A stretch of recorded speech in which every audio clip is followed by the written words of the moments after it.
Here's a thought. Religion is where you find it. That is to say, if you're willing to think beyond the traditions we've covered, Christianity and Islam, and you're willing to explore the idea that folks create life meaning in a variety of ways, in a variety of locations, you're well on your way to understanding religion as a quest for complex subjectivity, and you're well on your way to rethinking the nature and meaning of hip-hop. Now, this is our last session together, and we're at Music World. And we're hoping that Music World in Houston's 3rd Ward will remind you yet again of the deep creativity within cultural production. Think beyond the dance, think beyond the lyrics, think beyond the paintings, and simply understand that cultural production like hip-hop is expansive and covers a lot of life meaning. In fact, this is what we want you to wrestle with. We want you to wrestle with the idea that hip-hop actually replaces traditional forms of religion. Let's recap. Again, we've asked you to think about religion in 2 ways. First, to think about religion within the context of religious traditions that you are very familiar with, Christianity and Islam. We've also asked you to think about religion as a general quest for complex subjectivity. That is to say, we've asked you to think about religion as a general way in which folks make life meaningful by wrestling with the fundamental questions of human existence. Who are we? What are we? Where are we? Why are we? And we've called this quest the quest for complex subjectivity. Now, let's push this a little further.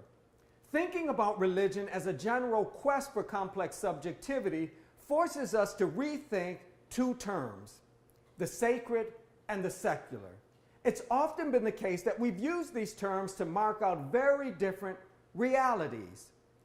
I'm suggesting during this session that thinking about religion as a quest for complex subjectivity hampers the ability to think about the sacred and secular as distinct modes of experience.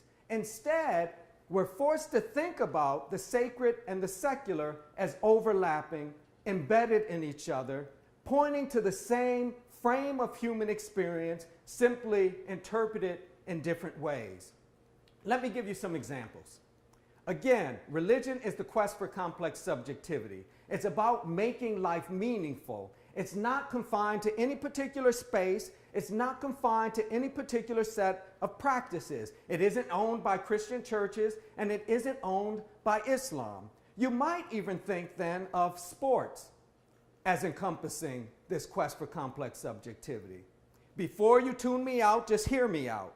Think about football and the kind of allegiance that folks have to football. If we think about religion as involving on some level ritual structures, and again, we're thinking about ritual as repeated activity in founded space. The idea that folks go to a particular location on Sundays to watch their team perform, and that there are certain activities that are repeated each Sunday would suggest ritual practices. It has its language, football. It has its high priest, commentators who have a certain range of experience and knowledge that they share with others. There's a deep devotion around team and team dynamics. There are also ways in which football provides a certain moral and ethical compass for folks. This is one reason some parents are so interested in having their children participate in Little League football, despite some of the health risks, because it provides a way of getting them to think differently about themselves and themselves in relationship to others. That it provides a certain moral and ethical compass, a sense of accountability and responsibility, a sense of connection to something beyond themselves. Another example, museums. Now, I'm not the first to say that museums can constitute not only a religious experience, but a religious environment. That is to say that museums open themselves up to folks in a way that allows them to wrestle with fundamental questions of their existence. The paintings, the sculptures, etc., other pieces of artwork present to them opportunities for deep reflection in the same way that attending a church service, walking into a church, or walking into a mosque invites deep reflection, deep consideration of fundamental life issues.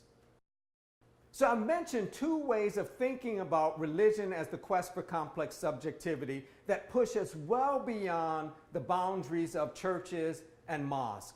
I've mentioned sports and museums. Let's take it a little further and talk in terms of malls. Now, hear me out before you tune me out on this. Think about it this way, that if ritual involves repeated activity and founded space, there are ways in which the trek to the mall can constitute a ritual exercise for some. It's an opportunity for community, for relationships, for gathering that allow folks to reflect on who they are, where they are, their strengths, their weaknesses, their wants, their needs, their desires, and in this way to forge a conversation, to forge practices that revolve around life meaning. This is significant. It's more than about going to the mall and buying a t-shirt or a pair of jeans. It's about an opportunity to exercise a different dimension of what it means to be human, and to do that in the context of others. In a very real way, that's some of the basic stuff of religion. Now, what I've suggested in terms of sports, museums, and malls might be a stretch for you, but let's keep in mind what that exercise was intended to produce. What it was meant to get you to do is to think more expansively concerning what culture is and what cultural production is meant to achieve.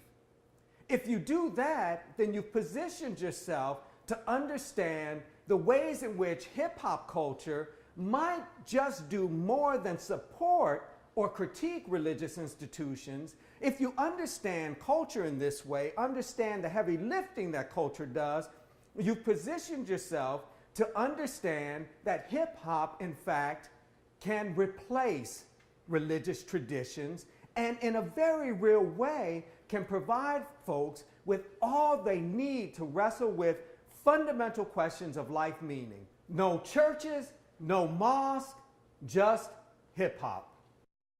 We've pushed beyond churches and mosques to consider sports, museums, and malls as locations for the religious, and in fact, the religious in and of themselves.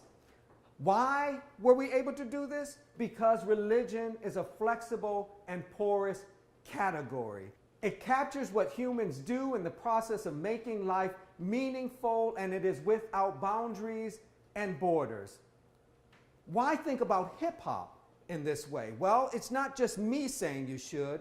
Fans of hip-hop talk about artists, talk about the culture in a way that suggests it does this kind of heavy religious lifting. Now, Professor Bunby is going to take you further in that conversation. If you combine what I've told you with what Professor Bunby is going to tell you, and add to that the readings, the shout-outs, and other materials, you'll be well on your way to forging a deep understanding of how hip-hop functions as a religion.